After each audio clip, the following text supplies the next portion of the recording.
Welcome to a new season of FYI. I'm your host, Doreen Barnes.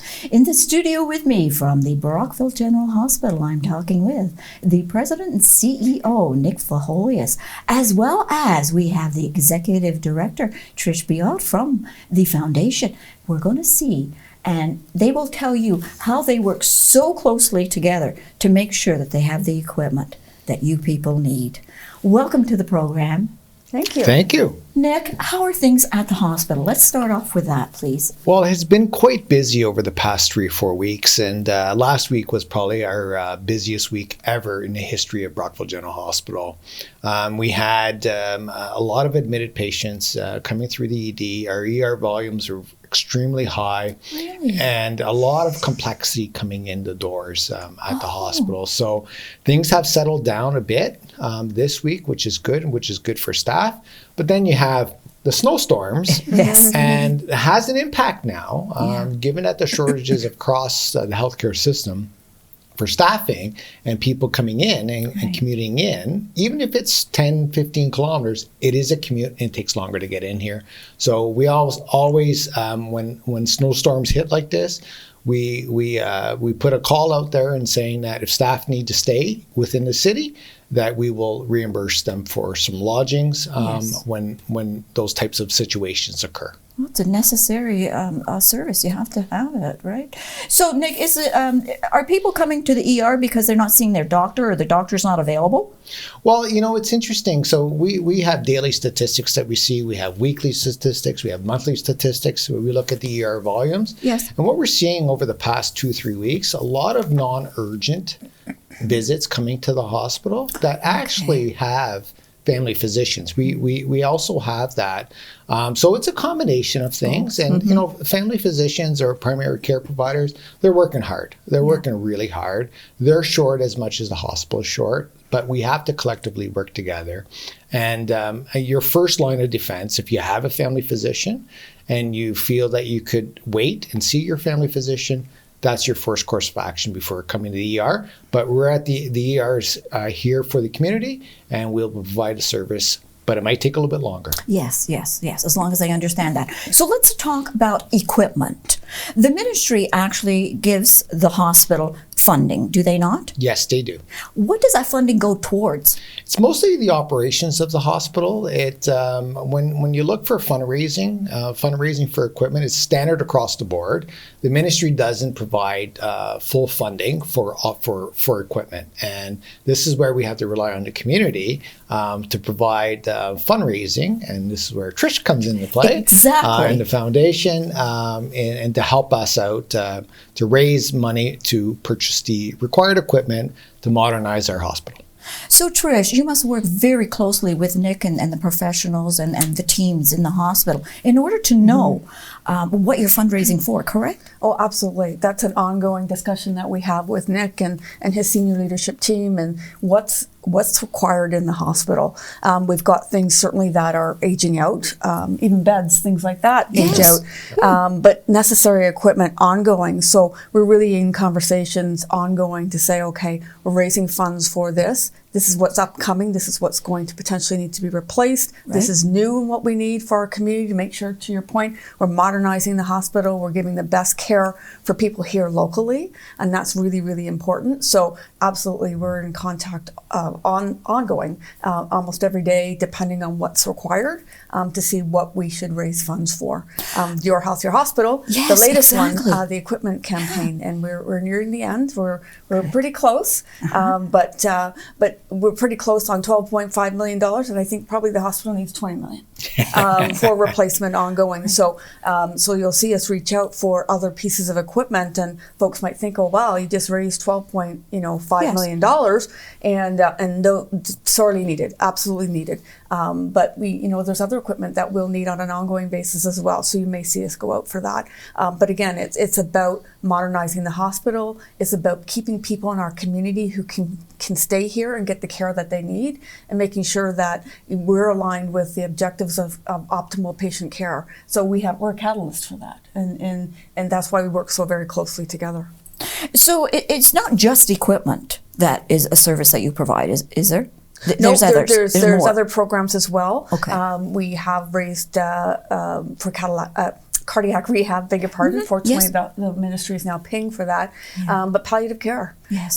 So for our outreach program, for nurses and doctors and other support personnel to come into people's homes to help them transition into the hospital if that's what they're needing to do.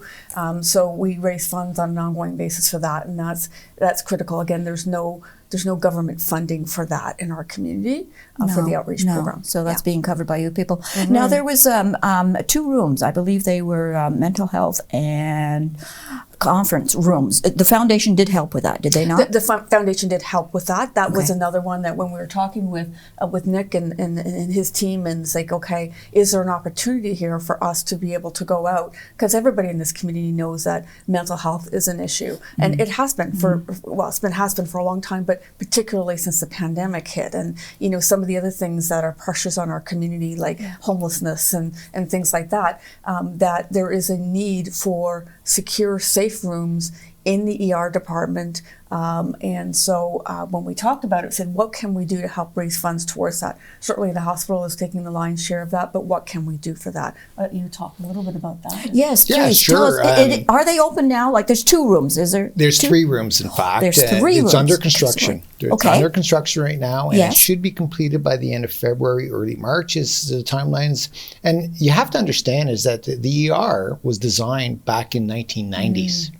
So the way you deliver care now compared to it has changed significantly. So this is where modernization of actually all our buildings is going to be kind of our next evolution at the Brockville General Hospital. More to come on that, Doreen. And over the next, I would say, 4 to 6 weeks, you'll hear more about what our next modernization project is going to be at the hospital. So stay tuned.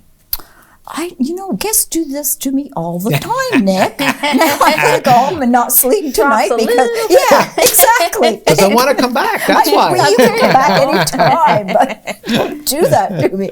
Okay, so let's talk about the MRI, the magnetic resonance Yes. imaging, and the suite. So the campaign we talked about just a few minutes ago. Absolutely. It's going very, very well. Correct. So Nick, when? So we've been sticking to the script of early spring. And if we can accelerate that we will accelerate it. But early spring, sometime in April, will be operational. We're hoping by the end of March, but that's a stretch goal. But for sure, sometime in April. Sometime in April. Explain to our viewers how the suite is being put together, because I think this is fantastic. Well, it is a very innovative approach. So it is actually a prefabricated building that's going to be coming in via tractor trailer into Brockville. And I believe it's from a company from Wisconsin. So they'll be driven. I think it's 2 trailers are going to be put together.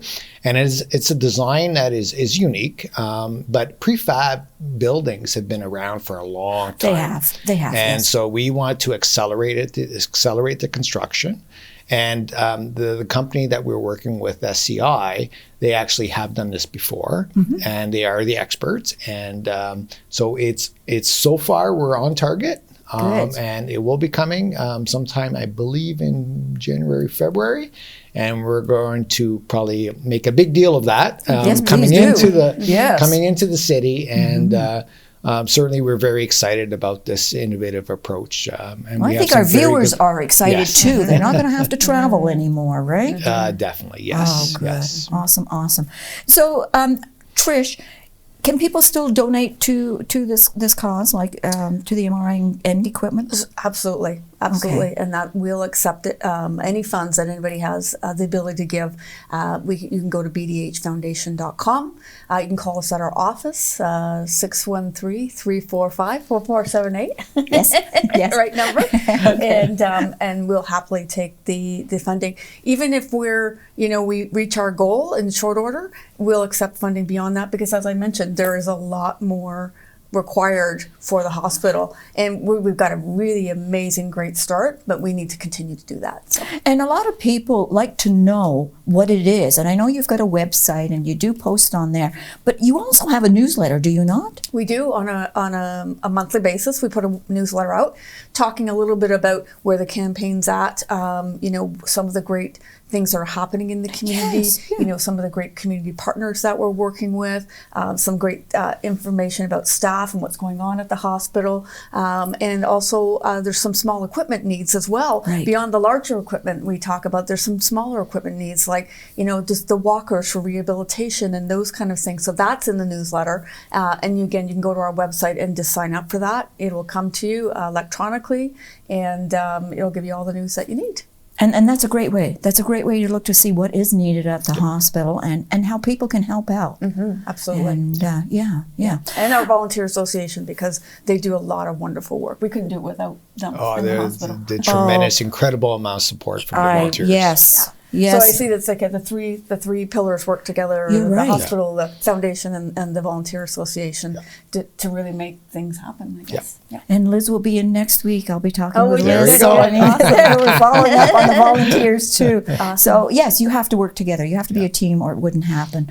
So Nick, is there anything you'd like our viewers to know as to what is going on at the hospital? What is coming down the pipe that you won't tell me about? Anything at all?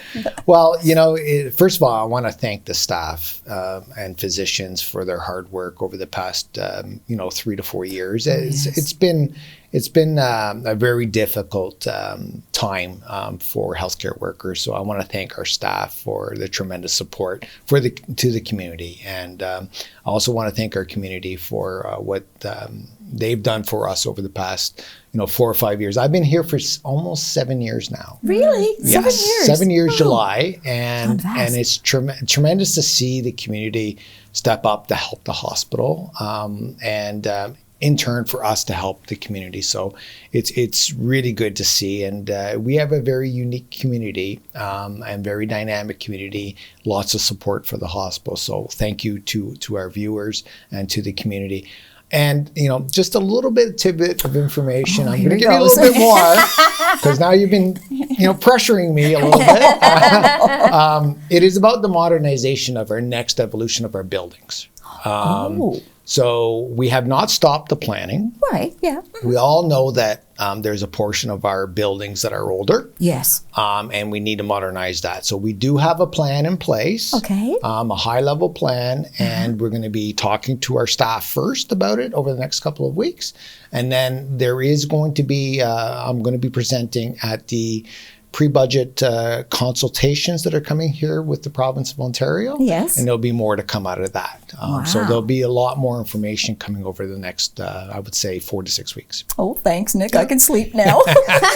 Trish, do you have anything that the foundation would like to tell our viewers about? I'm going to echo what Nick said, and we have wonderful donors in this community. It's such a unique community, and really people understand the value of the hospital and how important it is to have a state-of-the-art hospital in your community. Yes. It just makes us healthier, makes our community better and stronger. And so, thank you to the donors. And again, thank you to the hospital and staff as well, because we can't do it alone. We have to do it together. And our communication and open communication is critical. And then we're able to communicate to, both of us are able to communicate to the potential donors and folks in the community and what we're doing with the hospital to make sure it's a great place to continue to live and raise your family and all the rest of that. So thank you very much for sitting down with me today. That was a lot, wasn't it, eh? But hey, all good. Our viewers now can call you and say, I heard you, and when is this happening? Absolutely. Anytime. Okay, so thank you.